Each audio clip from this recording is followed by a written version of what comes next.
Hello, my dear students. So, as we all know, we already derived a formula of displacement of a particle which is in simple harmonic motion.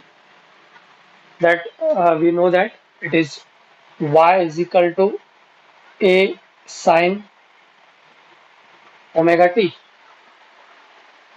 And as I already told you that in the whole situation of this chapter, we assume that the particle is always starts from its mean position, start oscillating from its mean position. तर मी तुम्हाला already सांगितलेलं आहे की आपण नेहमी एकच situation consider करतो, ते म्हणजे पार्टिकल ती त्याच्या मीन पोझिशन पासूनच ऑसिलेट करायला सुरुवात करते. म्हणून आपण फॉर्म्युला घेतो y is equal to A sine omega T. आपल्याला ऑलरेडी माहिती आहे, जर ती पार्टिकल त्याच्या एक्स्ट्रीम पोझिशन पासून ऑसिलेट करायला सुरुवात करत असेल तर आपण या ठिकाणी साइन फंक्शन ऐवजी कॉस फंक्शन असं घेतो. पण आपल्याला असं समजायचं की पार्टिकल त्याच्या मीन पोझिशन पासूनच ऑसिलेट करायला लागते. म्हणजे आपण कसं मीन पोझिशन पासून हे सुरू करते याबद्दल आपण खूप शुअर असतो. त्याच्या एक्स्ट्रीम पोझिशन पासून ते ऑसिलेट करते याबद्दल आपण शुअर नसतो, कारण की एक्स्ट्रीम पोझिशन म्हणजे कुठेही असू शकते, कितीही ती एक्स्ट्रीम पोझिशन असू शकते, ती खूप साऱ्या पॅरामीटरवर डिपेंड आहे, त्याबद्दल आपण शुअरिटी नसते आपली. म्हणून आपण काय करतो, आपल्याला माहिती आहे पार्टिकल त्याच्या मीन पोझिशन पासून ऑसिलेट करते असं आपण गृहीत धरतो आणि आपण याबद्दल आपण शुअरही असतो. म्हणून आपण नेहमी हेच इक्वेशन घेतो. तर this is the formula of displacement of the particle executing simple harmonic motion. Now let us derive an expression for velocity of the particle executing simple harmonic motion and along with that acceleration of the particle executing simple harmonic motion. तर हे आहे डिस्प्लेसमेंटचा formula. आता आपण velocity आणि acceleration या दोन्हीचे फॉर्म्युले आपण derive करूयात. कोणाचे? पार्टिकलचे, जे सिंपल हार्मोनिक मोशन मध्ये आहे. ठीक आहे, हे झालं डिस्प्लेसमेंट. तर आपण फर्स्ट डिराइव्ह करूयात velocity of the particle in simple harmonic motion.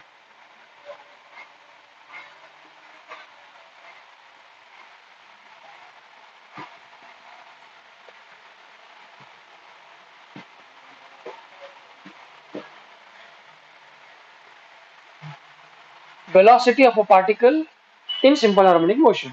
So we already know that the displacement of particle in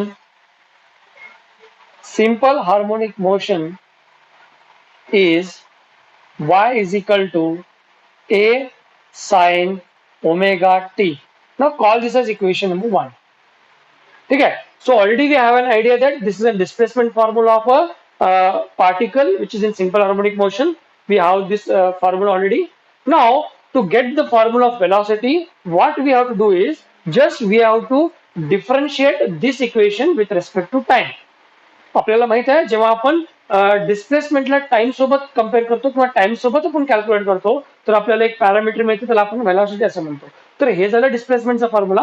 आता ह्या डिस्प्लेसमेंट फॉर्म्युलाला आपल्याला टाइम सोबत डिफरन्शिएट करायचंय, टाइम सोबत आपल्याला बघायचं, तेव्हा आपल्याला व्हेलॉसिटी असं मिळते. तर आता आपण याला डिफरन्शिएट करूया.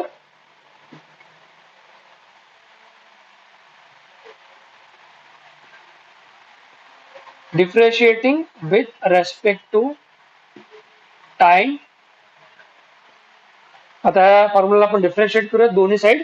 तर ह्या साइडला y आहे, तर मी इथे डिफरन्शिएट अप्लाय करतो, तर हे होतं dy बाय dt.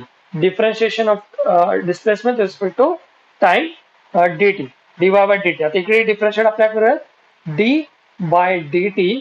आता इथे मी डिफरन्शिएट अप्लाय केलं, हे होतं इथे काय आहे a sin ओमेगा t असं आहे. ठीक आहे, तर इथे आपल्याला एक लक्षात घ्यायचं आहे, for a given particle the amplitude remains constant because amplitude depends on so many other factors. So here for a given situation, for the given, if you take a pendulum, for a given pendulum the maximum displacement is again constant. Okay, so that maximum displacement we call it as amplitude. So here a is constant. तर ए जर constant असेल तर आपण त्याला time सोबत differentiate करू शकत नाही, कारण की कॉन्स्टंट पॅरामीटरला जर आपण डिफरन्शिएट करायला गेलं तर ते कॉन्स्टंटच राहणार, ते काही बदलणार नाही. म्हणून याला आपण बाहेर घेऊया, डिफरन्शिएशनच्या बाहेर घेऊया. तर हे ए जे आहे आलं बाहेर, आणि इथे आपण कशाला डिफरन्शिएट करायचे, आपल्याला साइन ओमेगा टी ला डिफरन्शिएट करायचं. कशाबद्दल, कशासोबत, टाइम सोबत. ठीक आहे. Now differentiation of sine omega T with respect to time. तर again it is here dy by dt. So again dy by dt is equal to a as it is. Now differentiation of sin omega t. Differentiation of sin omega t will get cos omega t into omega. तर इथे आपल्याला function sin at चा formula use करायचा आहे. sin at म्हणजे differentiation of sin at काय होतं, cos at into a होतं. तर इथे ओमेगा आहे, म्हणून विथ रिस्पेक्ट टू टाइम आपण डिराइव्ह करत आहोत. म्हणून हे काय होतं, a as it is differentiation of sin omega T cos omega T into omega असं होतं. तर याला आपण जरा रिअरेंज करून लिहूयात. हे कसं होतं, इथे a omega into cos omega. Omega मी इकडे आणलेला आहे. ओके, तर हे झालं. तर इथे आपल्याला काय होतं, dy by dt is equal to dy by dt is nothing but a omega into cos omega t. तर आता इथे काय करायचं आपल्याला, एक cos ओमेगा टी ला साइन मध्ये कन्वर्ट करायचं आहे. तर इथे आपल्याला एक रिलेशन यूज करायचं आहे. ते कुठलं रिलेशन म्हणजे हे cos square omega T is nothing but 1 minus sine square omega T. हे आपलं रिलेशन यूज करायचं आहे. It is sine cos square theta is equal to 1 minus sine square theta. आता इथे अँगलच्या ठिकाणी काय आहे, ओमेगा टी आहे, म्हणून हे होतं cos square omega T is equal to 1 minus sine square omega T. आपल्याला काय पाहिजे, cos ओमेगा टी पाहिजे. तर हे स्क्वायर इकडे गेल्यानंतर काय होईल, हे इथे cos ओमेगा टी, हे स्क्वायर इकडे गेल्यावर होईल रूट. तर root of 1 minus sine square omega t असं होईल. तर ह्या cos ओमेगा टी ठिकाणी आपल्याला काय पुट करायचं आहे, root under 1 minus sine square omega t put करायचं. तर हे होतं dy by dt is equal to, आता इथे आपल्याला काय करायचं आहे, a omega as it is लिहायचं आहे. तर हे कॉसच्या ठिकाणी आपल्याला काय पुट करायचं आहे, साइन मध्ये पुट करायचं. तर हे होतं root of 1 minus sine square omega t. Sine square omega t असं पुट करायचं. ठीक आहे. तर ह्याला आपण फर्दर आपण ह्याला सिम्प्लिफाय करू शकतो. तर कसं म्हणजे, हे जे ए आहे ह्याला रूट मध्ये आपल्याला घ्यायचं आहे. तर हे ए ला जर आपण रूट मध्ये घेतलं तर हे होतं ए स्क्वायर, कारण की स्क्वायर आणि रूट कॅन्सल होतं. म्हणून जर हे आपल्याला आतमध्ये घ्यायचं असेल तर आपल्याला लिहावं लागेल ए स्क्वायर. तर ए हे दोन्हीला मल्टिप्लाय होईल आणि स्क्वायरही होईल. तर आपल्याला हे काय होतं, इथे dy by dt is equal to, इथे काय राहील, ओमेगा राहील असंच. हे आपल्याला मल्टिप्लाय करायचं आहे. मल्टिप्लाय आत मध्ये गेल्यानंतर काय होईल, ते इथे होईल A square minus A square sine square omega T. ठीक आहे. तर आता ऑलरेडी आपल्याला माहित आहे y म्हणजे काय, ए साइन ओमेगा टी, आणि इथे काय A square sine square omega T आहे. म्हणजे या ठिकाणी आपण वाय स्क्वायर असं पुट करू शकतो. ठीक आहे. तर फर्दर आपण याला सिम्प्लिफाय करूयात. आणि इथे आपल्या लक्षात घ्यायचं आहे, dy बाय dt म्हणजे काय होतं, velocity. Because y is displacement. Displacement with respect to time is again an velocity, because we know that here dy by dt is nothing but velocity v.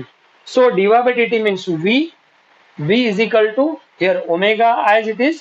Now here what is a square sin square omega t, it is y square. So it becomes omega under root a square minus y square. So this is the formula of velocity of the particle executing simple harmonic motion. So v is equal to omega under root a square minus y square. So this is the formula of velocity of the particle which is in simple harmonic motion. Okay. तर हे झालं velocity. आपल्याला displacement माहित होतं, त्याच पद्धतीने आता आपल्याला वेलॉसिटीचाही फॉर्म्युला मिळाला आहे. तर हे आहे वेलॉसिटी ऑफ द पार्टिकल, जे पार्टिकल सिंपल हार्मोनिक मोशन मध्ये आहे. So v is equal to omega under root a square minus y square. इथे आपल्याला लक्षात ठेवायचं आहे, ओमेगा काय आहे, omega is angular displacement. Omega is an angular displacement of the particle, and a is amplitude, and y is a displacement of the particle in a simple harmonic motion, which is a sin omega t, like this. So this is the formula of velocity. तर आता next आपण काय करूयात, आपल्याला velocity formula मिळालेला आहे. तर आपण परत आता एक्सेलरेशनचा फॉर्म्युला डिराइव्ह करूयात. ठीक आहे. तर ह्याच डिस्प्लेसमेंटला जर आपण डबल डिफरन्शिएट केलं तर आपल्याला एक्सेलरेशन ही मिळून जाईल. ठीक आहे. आता आपण काय करू, acceleration of the particle in simple harmonic motion derive करूया. Okay.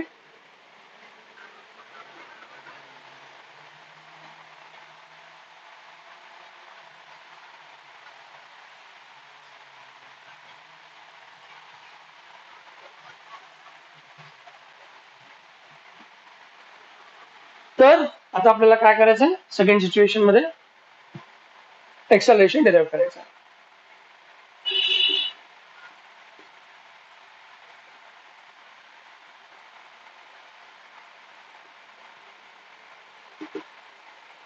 Acceleration of a particle in simple harmonic motion. So as we already know, we know that the displacement of the particle in simple harmonic motion is given by y is equal to a sin omega t. Now let us differentiate this formula. A differentiation this with respect to time will get velocity. Okay, so differentiating this,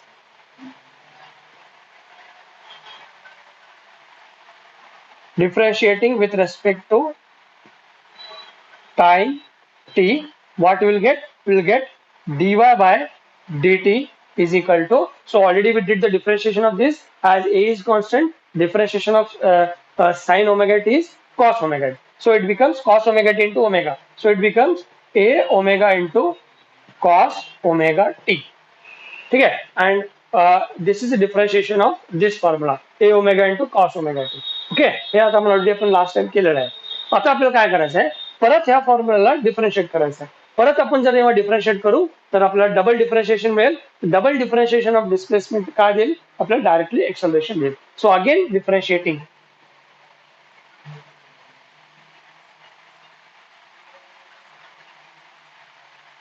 again differentiating with respect to time t. परत differentiate केल्यानंतर काय होईल, d square y into d t square is equal to. Okay, आता परत इथे आपल्याला differentiate येईल d by d t a omega cos omega T. ठीक है. Now here if you see this a omega is again constant, angular displacement and amplitude for the given situation it is again constant. तो आता हे constant आहे तर मला आपण differentiate करू शकत नाही, हे येतील बाहेर.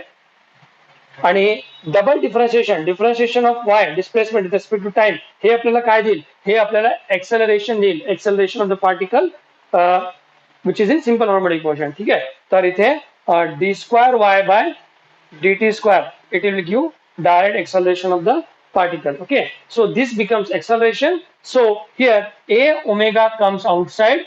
Now differentiation of cos omega t, differentiation of cos omega t with respect to dt.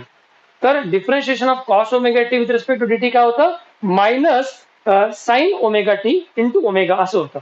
तर हे काय झालं, हे झालं acceleration. Acceleration is equal to, तर differentiation of cos omega t काय होतं, इथे मी लिहिन differentiation of cos omega T with respect to D T, हे काय होतं, हे minus sine omega T into omega असं होतं.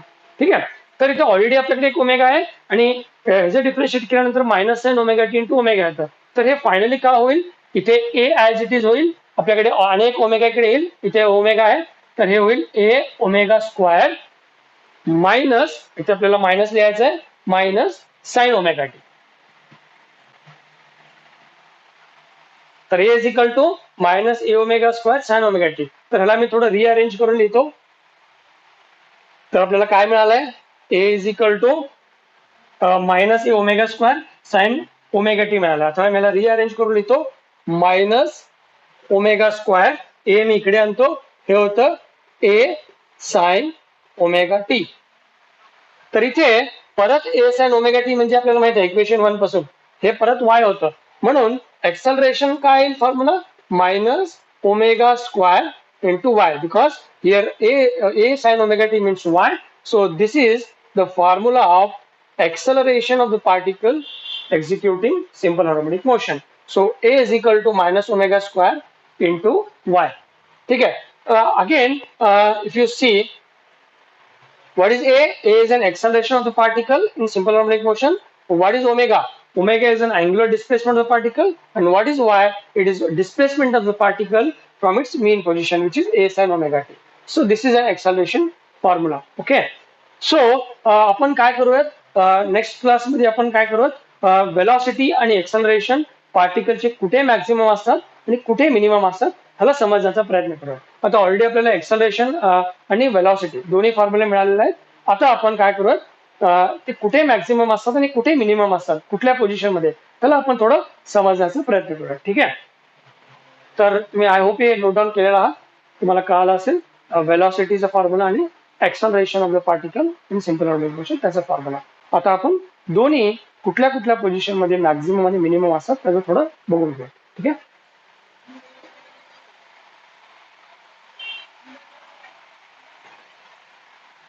ठीक आहे. आता आपण काय करूयात आपल्याला दोन्ही फॉर्म्युले मिळालेले आहेत. Velocity of the particle executing simple harmonic motion काय होतं formula omega under root a square minus y square. ठीक आहे. हे होतं velocity of the particle executing simple harmonic motion. आणि आपण एक्सेलरेशनचं फॉर्म्युला काय डिराइव्ह केलं minus omega square into Y. हे होतं एक्सेलरेशनचं फॉर्म्युला. आता आपल्याला दोन्ही फॉर्म्युला थोडा अभ्यास करायचा आहे म्हणजे वेलॉसिटी आणि एक्सेलरेशन कुठल्या पोझिशनला मॅक्सिमम आणि मिनिमम असतं त्याचं अंडरस्टँड करूया. फर्स्ट आपण वेलॉसिटी समजून घेऊया. ठीक आहे. Velocity of the particle in simple harmonic motion. तर इथे आपल्या लक्षात ठेवायचं आहे फर्स्ट पॉइंट. तर आपल्याला माहित आहे ऍट मीन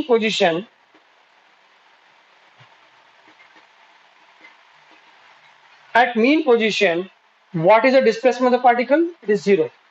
जर आपण सिंपल पेंडुलम पाहिलं हे आहे त्याचं मीन पोझिशन. आता पार्टिकलचं डिस्प्लेसमेंट झालेलं नाहीये मीन पोझिशन पासून तर इथे at this position y is equal to 0 असतं डिस्प्लेसमेंट 0 असतं. At mean position displacement is 0. तर ह्या वेलॉसिटी फॉर्म्युला जर आपण पाहिलं at the mean position displacement 0 असतं म्हणजे हे 0 होईल. ठीक आहे. तर व्ही का होईल v is equal to omega under root a square minus 0 square because y is 0 at the mean position. If this is like this, it becomes v is equal to omega under root a square. तर इथे route आणि square cancel झाले म्हणजे v is equal to काय होईल omega into a which is the maximum value of the velocity at mean position. म्हणजे काय एका सिंपल हार्मोनिक मोशन मध्ये at mean position velocity of the particle हे मॅक्झिमम असते. ठीक आहे. हे आपल्याला मीन पोझिशन मध्ये असताना कळणार नाही आपल्याला ह्या मोशन मध्ये असताना काय म्हणजे कसं आता तुम्हाला लक्षात आलं असेल तुम्ही इमॅजिन करू शकता जेव्हा हे बॉब मॅक्झिमम हाईट पासून त्याच्या मीन पोझिशन कडे यायला लागेल मीन पोझिशन कडे एक्सलेट करायला लागेल म्हणजे कसं समजा इथंपर्यंत आलं आता इथून हे परत वापस जाणार आहे. जेव्हा हे बॉब त्याच्या मीन पोझिशन कडे जात असतं ठीक आहे जाताना ह्या पोझिशन मध्ये जेव्हा हे येतं त्या ठिकाणी त्याची वेलॉसिटी मॅक्झिमम असते. तिथून काय होते परत ही एक मॅक्झिमम हाईटला जाते म्हणजे काय इथे त्याची वेलॉसिटी असणार maximum at the mean position ते मॅक्झिमम असणार ड्युरिंग ऑसिलेशन म्हणत आहे मी. इथे आणि इथे काय होईल इथे असेल मॅक्झिमम इथून जेव्हा बॉडी जेव्हा इथून इथे येईल इथे हे मॅक्झिमम वेलॉसिटी असेल तिथून जेव्हा हे ह्या डायरेक्शनला कडे जाईल ना तेव्हा त्याची वेलॉसिटी कमी कमी कमी कमी होत जाईल आणि जेव्हा एक मॅक्झिमम हाईटला रीच होईल ह्या ठिकाणी त्याची वेलॉसिटी होईल 0. 0 वेलॉसिटी झाल्यानंतर काय होईल ती बॉडी तिथून परत त्याच्या मीन पोझिशन कडे एक्सलेट होईल. परत येताना इथे परत मॅक्झिमम होईल परत या ठिकाणी चढेल ह्या हाईटला.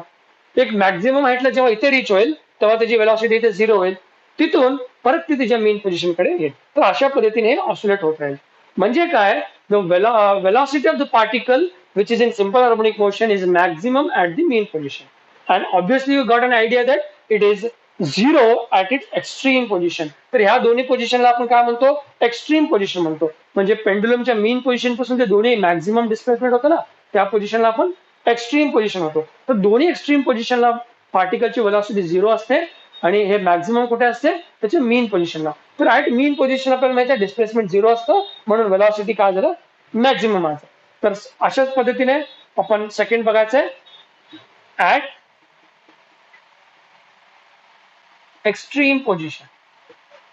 ठीक आहे. तर ऍट एक्स्ट्रीम पोझिशन आपल्याला माहित आहे जेव्हा बॉडी त्याच्या एक्स्ट्रीम पोझिशनला असते तर तेव्हा त्याचं मॅक्झिमम डिस्प्लेसमेंट झालेलं असतं आणि त्या मॅक्झिमम डिस्प्लेसमेंटला आपण काय म्हणतो, अँप्लिट्यूड असं म्हणतो. तर ऍट एक्स्ट्रीम पोझिशन वाय काय झालेलं असतं, ए झालेलं असतं. Y becomes a because displacement is maximum and that maximum displacement we call it as amplitude. Okay, so if y is equal to, at extreme position y is nothing but a. If y is a, again from the formula, what is the formula? Here again the formula, v is equal to omega under root a square minus, what is y? At extreme position y becomes a, so what is y? Y becomes again minus a square, so plus a square minus a gets cancelled, so this whole becomes 0.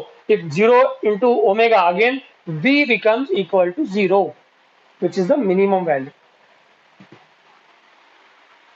तर तुम्हाला कळालं असेल, velocity of the particle which is in simple harmonic motion is maximum at its mean position and it is 0 at its extreme positions. Okay, this is about the velocity. तर mean position ला displacement झालेलं नसतं, बॉडीचं 0 असतं म्हणून velocity maximum असते. आणि extreme पोझिशनला मॅक्झिमम डिस्प्लेसमेंट झालेलं असतं म्हणजे ए वाय इज इक्वल टू ए असतं म्हणून तिथे velocity 0 असते. ठीक आहे, हे झालं वेलॉसिटी बद्दल. आता अशाच पद्धतीने आपण एक्सेलरेशन काय असतं आपण पाहूया.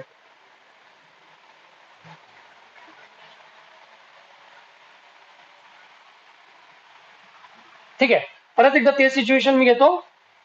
आता आपल्याला एक्सेलरेशन काय असतं बघायचं आहे. परत फर्स्ट केस आपल्याला काय आहे, at mean position. Okay, at mean position we know that displacement is 0, y is equal to 0. At me position, if y is equal to 0, what is the formula of acceleration? A is equal to minus omega square y.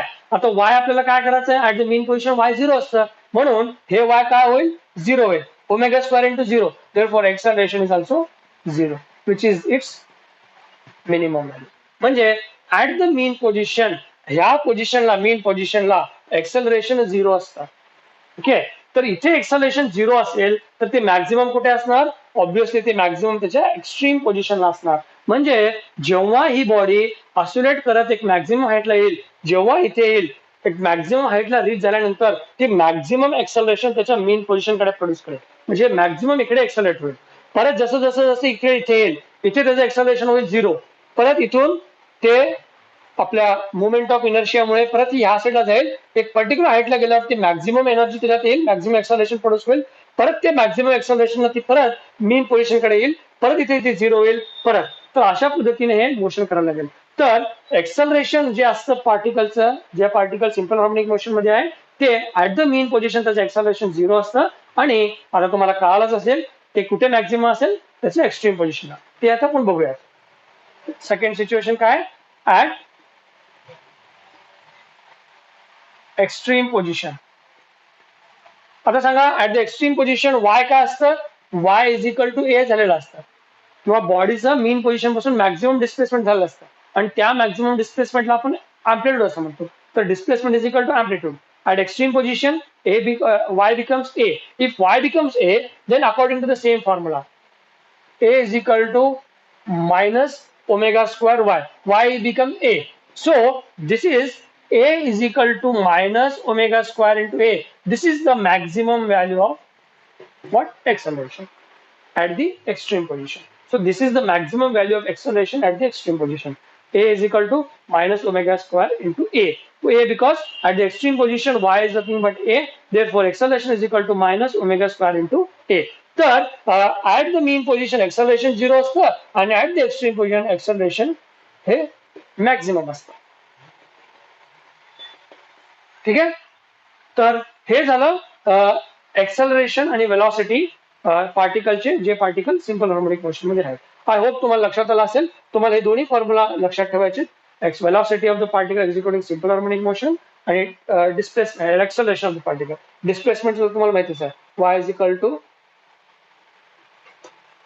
a sin omega t. This is displacement, this is velocity and this is acceleration of the particle executing simple harmonic motion. Okay, तर I hope तुम्हाला हे understand झालं असेल. आता मी तुम्हाला एक force law सांगणार आहे, force law which is used in simple harmonic motion.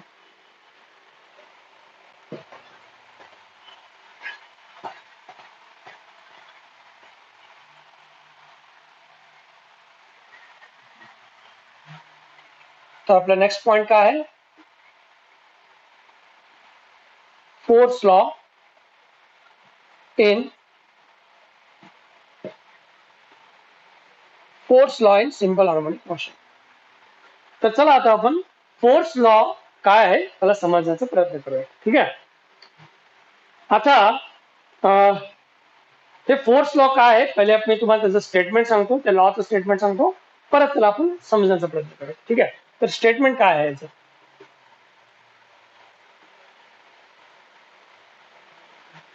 Okay. तर स्टेटमेंट असं आहे, in simple harmonic motion of a particle in a medium, in a simple harmonic motion of a particle in a medium, the restoring force is directly proportional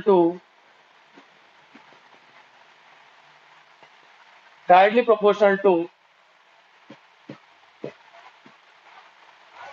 displacement of a particle from its mean position.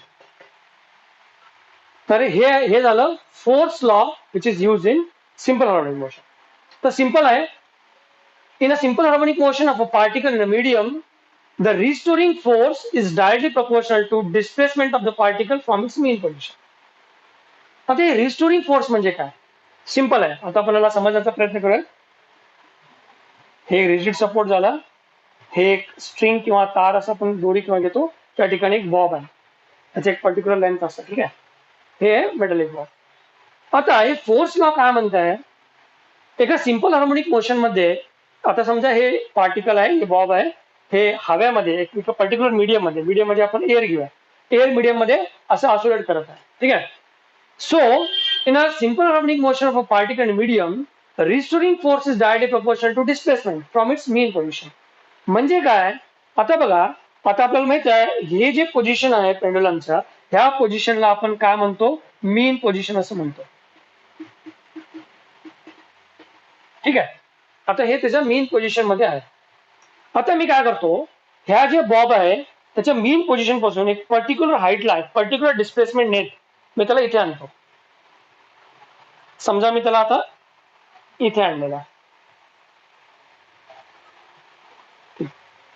ह्या पेंडुलमला ह्या बॉबला मी असं पकडून एका particular displacement इथे आणलेला. तर force law काय म्हणताय, रिस्टोरिंग फोर्स हे त्याच्या डिस्प्लेसमेंट डायरेक्टली प्रोपोर्शनल आहे. म्हणजे काय? आता मी याला इथून इथं समजा एक्स डिस्प्लेसमेंट दिलाय, म्हणजे इथून इथं किती डिस्प्लेसमेंट दिला मी, ह्याला इथून एक्स डिस्प्लेसमेंट दिलाय. ठीक आहे. तर जितकं मी ह्या बॉबला इथून इथे आणण्यासाठी डिस्प्लेसमेंट देईल, तितकं हे बॉब रिस्टोरिंग फोर्स प्रोड्यूस करेल. म्हणजे काय? ह्याला मी इथून इथे आणलं एक्स डिस्प्लेसमेंट देऊन, जेव्हा मी इथून ह्याला सोडेल तितकं जास्त रिस्टोरिंग फोर्स न ते त्याच्या मेन पोझिशन कडे येईल. म्हणजे समजा मी आता इथून त्याला इथे एक्स डिस्प्लेसमेंट देऊन आणलेलं आहे, आता इथून जेव्हा मी सोडेन ते रिस्टोरिंग फोर्स क्रिएट करेल. म्हणजे काय? रिस्टोरिंग फोर्स म्हणजे काय? हे जे बॉब आहे त्याच्या मीन पोझिशन कडे जाण्यासाठी, रिस्टोर करण्यासाठी एक रिस्टोरिंग फोर्स क्रिएट करेल. आता हे झालं बॉबच्या बाबतीत. असंच जर आपण स्प्रिंगच्या बाबतीत जरी बघितलं, तर आपल्याला माहिती आहे अनेक एक्झाम्पल आपण देतो सिंपल हार्मोनिक मोशनचं, ते आहे spring, a mass attach to the spring. इथे आहे एक मास, ते आहे स्प्रिंग. आता हे नॉर्मली असं एक मास आहे, एक स्प्रिंग आहे, आणि हे नॉर्मली आहे मूव्ह करत नाही, ऑसिलेट करत नाही, ह्याला आपण मीन पोझिशन असं म्हणतो. म्हणजे हे जे मासचं जे पोझिशन आहे हे मीन पोझिशन आहे. आता या मासला समजा मी पकडून असं खाली ओढलं आणि सोडलं तर काही ऑसिलेट करायला लागेल. ठीक आहे. म्हणजे काय? समजा आला मी इथून ह्या पोझिशनला आणलं, ठीक आहे, ह्या पोझिशनला आणलं, तर जेव्हा मी इथून याला सोडेन तर हे जितकं मी जास्त डिस्प्लेसमेंट देईल इथून इथे आणण्यासाठी, तितकं जास्त हे रिस्टोरिंग फोर्स प्रोड्यूस करेल. म्हणजे स्प्रिंगला तुम्ही जितकं ओढाल, जितकं डिस्प्लेसमेंट द्याल, तितकं जास्त ते रिस्टोरिंग फोर्स प्रोड्यूस करेल. थोडं उडाल तर थोडं रिस्टोरिंग फोर्स प्रोड्यूस करेल, जास्ती उडाल तर जास्ती रिस्टोरिंग फोर्स प्रोड्यूस करेल. तसंच ह्या बाबतीत होतं, जितकं मी जास्त डिस्प्लेसमेंट देऊन सोडेल तितकं जास्त मेन पोझिशनकडे येण्यासाठी रिस्टोर करेल. आता काय होतं, जेव्हा मी बॉबला इथून उचलून मी सोडेल तर हे बॉब कुठे जाण्याचा प्रयत्न करेल, की त्याच्या ओरिजिनल पोझिशनकडे जाण्याचा प्रयत्न करेल, म्हणजे कुठं मेन पोझिशनकडे.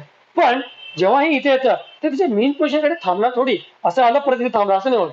इथून काय होईल, हे तिचे नेक्स्ट पोझिशनकडे जाईल. कारण की इनर्शिया पण आहे ना, मास आहे म्हणजे इनर्शिया ऍक्ट होणार. आता इथून मला इथून पकडून इथे आणलं सोडेल तर सडनली इथे येऊन थांबणार नाही, हे इथून पुढे जाईल कारण की इनर्शिया आहे. आणि हे जे रिस्टोरिंग फोर्स आहे म्हणजे एलास्टिक फोर्स आहे, म्हणजे इलास्टिक म्हणू शकता आपण. इथे येऊन संपणार नाही, इथून पुढे जाणार थोडं, तिथून त्या साईड पर्यंत येऊन परत तुम्ही वापस येणार. जेव्हा हे मॅक्सिमम हाईट व्हेलॉसिटी 0 होते तेव्हा एक्सेलरेशन मॅक्सिमम होते, जेव्हा व्हेलॉसिटी 0 होते तेव्हा एक्सेलरेशन मॅक्सिमम होते. तर ते मॅक्सिमम एक्सेलरेशन परत रिस्टोर करायचा प्रयत्न करा, परत ते रिस्टोर होणार नाही, ठीक आहे. तर हळूहळू हळू करत थोड्या वेळाने हे आपल्या परत मेन पोझिशनकडे येईल. तर ठीक आहे, तर तुम्हाला कळलं असेल, जितकं मी जास्त डिस्प्लेसमेंट देईल तितकं जास्त ते त्याच्या मेन पोझिशनकडे रिस्टोर होण्याचा प्रयत्न करेल. जितकं जास्त मी या स्प्रिंगला उडेल तितकं हे तितकंही फास्ट फोर्सने रिस्टोर करण्याचा प्रयत्न करेल. तर हे आहे कॉन्सेप्ट फोर्स लॉचा, सिंपल क्वेश्चन. ठीक आहे, तर आता कॉन्सेप्ट प्रकार काय आहे, F म्हणजे restoring force. Restoring force is directly proportional to displacement x. तर इथे मी x असे इंडिकेशन देतो डिस्प्लेसमेंटचं, कारण की ते डिस्प्लेसमेंट आपल्याला y म्हणून घेतलेलं आहे आपण, इथे आपण x म्हणून घेतो. तर फोर्स लॉ म्हणते restoring force is directly proportional to displacement of the particle from its mean position. त्याच्या मीन पोझिशन पासून तुम्ही किती जास्त त्याला डिस्प्लेसमेंट द्याल तितकं जास्त ते रिस्टोरिंग फोर्स त्याच्या मीन पोझिशनकडे प्रोड्यूस करेल. That is F is proportional to x. म्हणजे काय, F is equal to, आता जेव्हा आपण एक प्रपोर्शनल साइन रिमूव्ह करतो त्या ठिकाणी आपल्याला एक कॉन्स्टंट घ्यावं लागेल, आणि ते कॉन्स्टंट इथे काय असेल, -k into x. तर इथे k जे आहे हे कॉन्स्टंट आहे, आणि ह्याला आपण काय म्हणायचंय, फोर्स कॉन्स्टंट. ठीक आहे, या k जे आहे हे फोर्स कॉन्स्टंट आहे. ठीक आहे, आता इथे पण नेगेटिव्ह साइन काय घेतलेलं आहे, इथे negative sign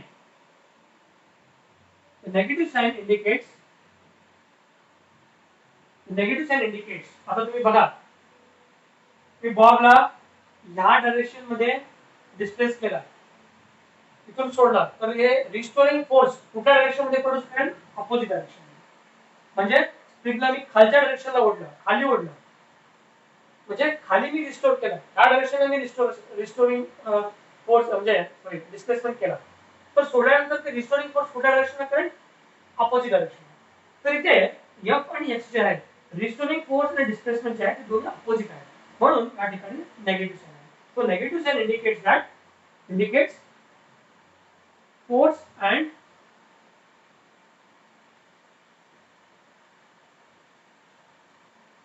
displacement are opposite. ठीक है, so this is an force law using simple harmonic motion. तर इथे आपल्याला एक लक्षात घ्यायचं आहे, F is equal to minus k into x होत असेल तर k is equal to usually काय होतं, जर आपण साइन इन्क्लूड केलं तर k काय होतं, F by x असं होतं. तर हे जे F by x आहे म्हणजे restoring force per unit displacement.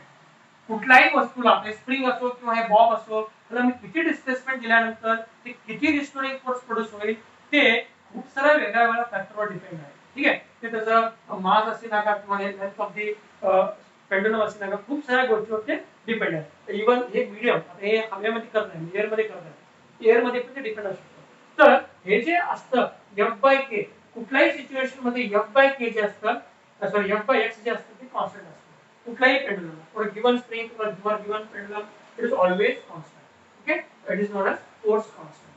Force per unit displacement is nothing but force constant. And किती force, किती restoring force, किती displacement दिल्यावर किती restoring force प्रोड्यूस व्हायला पाहिजे, हे कुठल्याही सिच्युएशन मध्ये कॉन्स्टंट असतं त्या गिवन सिच्युएशनला, म्हणून आपण फोर्स कॉन्स्टंट असं म्हणतो. It is force constant. Okay, so this is the force law which is used in simple harmonic motion. I hope तुम्हाला कळालं असेल. जरी तुम्हाला काही डाऊट असतील तर तुम्ही कमेंट सेक्शन मध्ये मला क्वेश्चन करू शकता, मी तुम्हाला रिप्लाय देईन. ठीक आहे. Thank